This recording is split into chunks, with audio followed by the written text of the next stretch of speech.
So now that Alicization has been announced and is around the corner, we're back to Sword Art Online being more relevant than ever.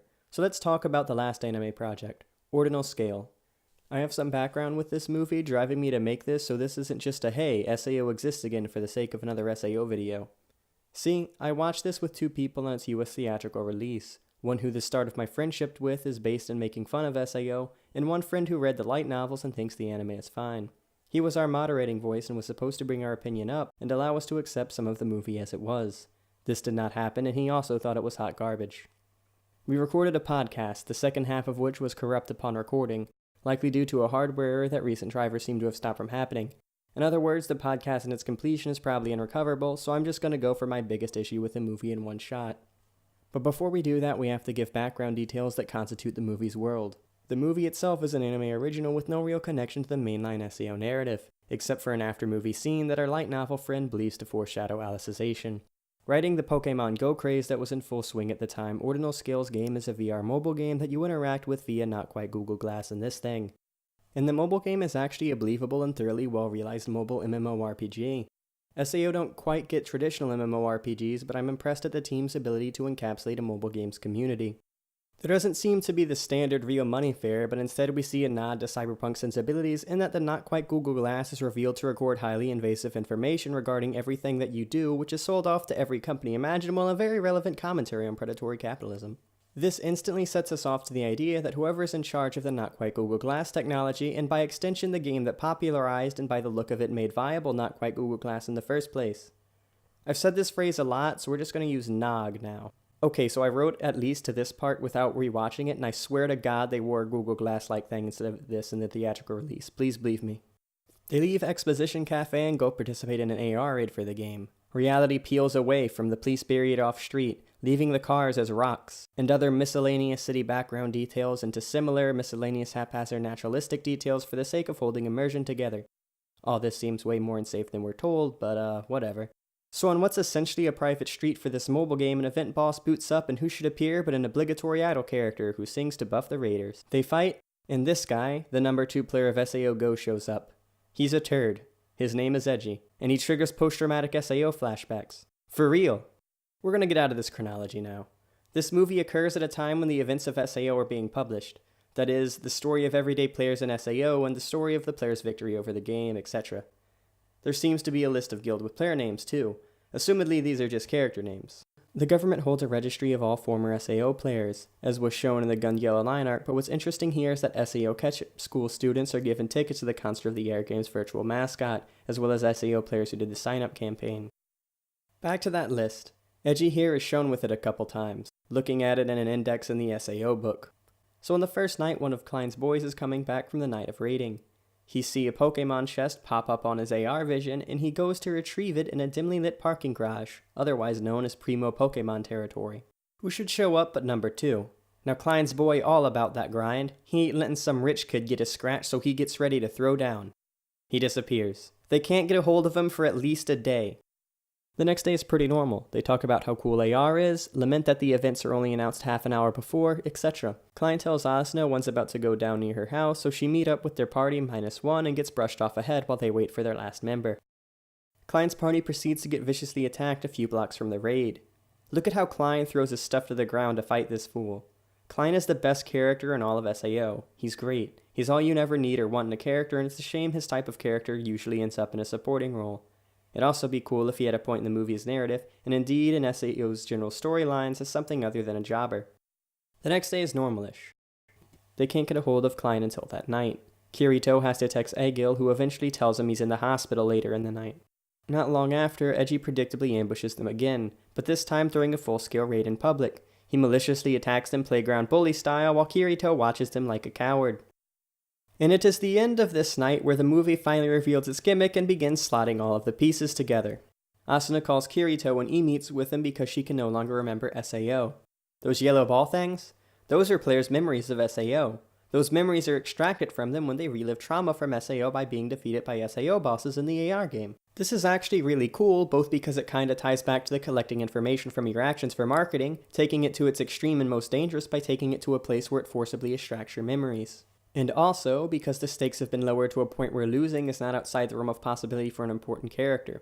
The gimmick here feels like a huge step up in the writing for the original SAO arc, like the writers actually put out an interesting idea instead of death game plot but in a video game. Yeah, you know where I'm going with this.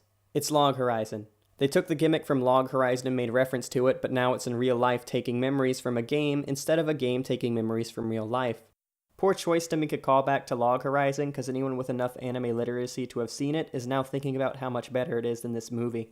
This is actually pretty funny, because instead of the idea of Log Horizon, where dying and losing memories slowly makes you more integrated with the game and its world, as your life before the game becomes less defined and real.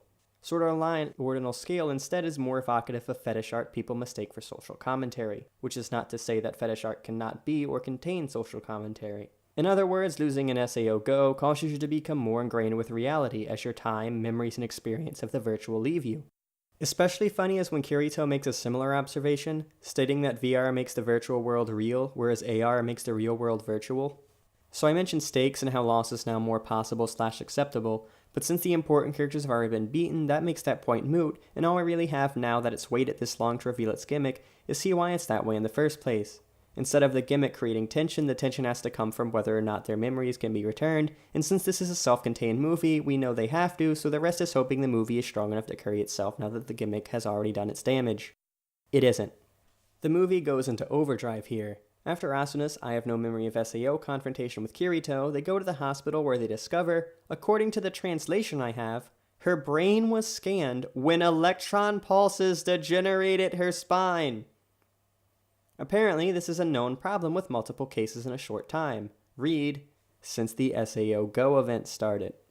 Kirito sends a warning out on the forums, and the replies contain the most potent statements in the movie, including my favorite, if that was true, it'd make the headlines. So let's engage with that. As previously stated, SAO Ordinal Scale comes riding the Pokemon Go wave. I'm not sure how the rest of the globe handled it in terms of media outrage and legitimate incidents, but in America there was a loud public concern, outcry, and media hoaxes paraded around about the dangers of Pokemon Go and the idea that people everywhere were targeting Pokemon Go players. Most of this, targeting specifically, either did not happen or were so overblown and exaggerated over a couple instances. Rather, what did happen were lots of incidents involving distracted driving, and a myriad of other issues mostly revolving around distracted phone use. Pokemon go to the polls! The English articles I found for integrating Pokemon Go in Japan were mostly concerns with its initial integration rather than actual incidents during its launch. Government cybersecurity and safety flyers were posted, and there was concern about distracted phone operation as in other countries. There were also hugely optimistic ideas about how this would impact tourism and spending, with some businesses and tourist destinations partnering up with Pokemon Go, whatever that entails.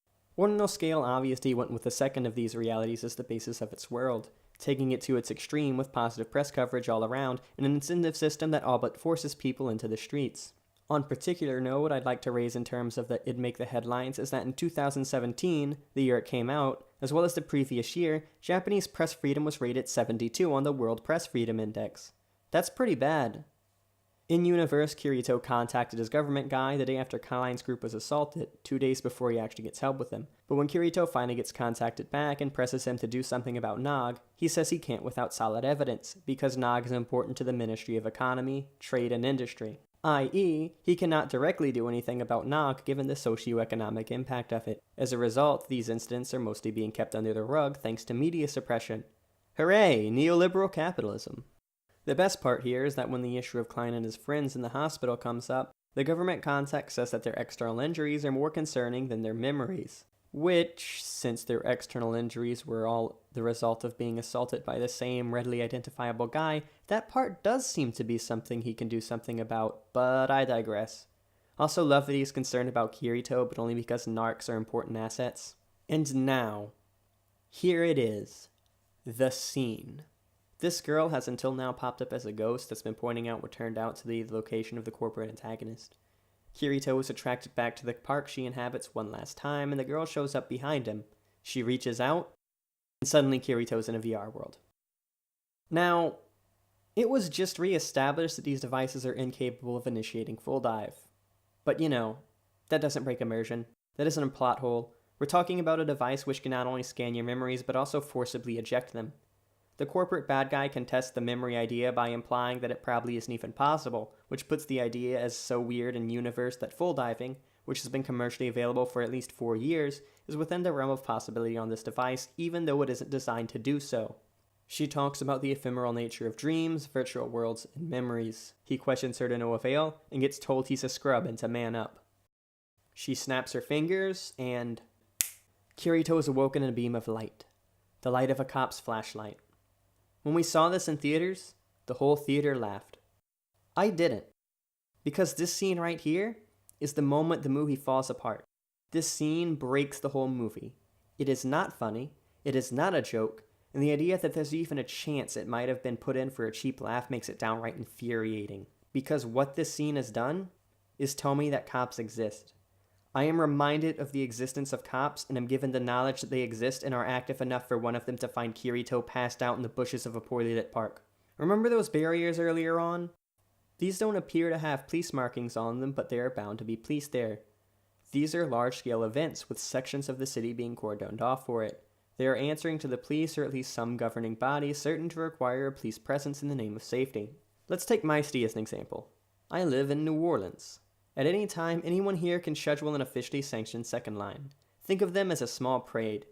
Now again, this is just for argument's sake because most people around here who are going to have a second line probably just going to have it because official appeals and scheduling for it costs money and time, and screw that, but here's the first page of the document with all those major important costs. Note the, as well as NOPD detail services under application fees. Police presence is a non-negotiable part of reserving even one block of space anywhere in the city, residential or otherwise. Now I don't know about Japanese cultural differences, but from anecdotal knowledge alone, I know these guys are going to have to go through official channels to establish themselves.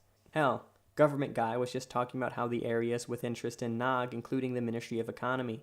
So we know these government institutions are handing out these reservations like candy, and you can bet they're raking in the money. And if I know one thing about government institutions allotting event space, it's that they love to share their wealth with the police, even if that means covering their own bums in terms of liability.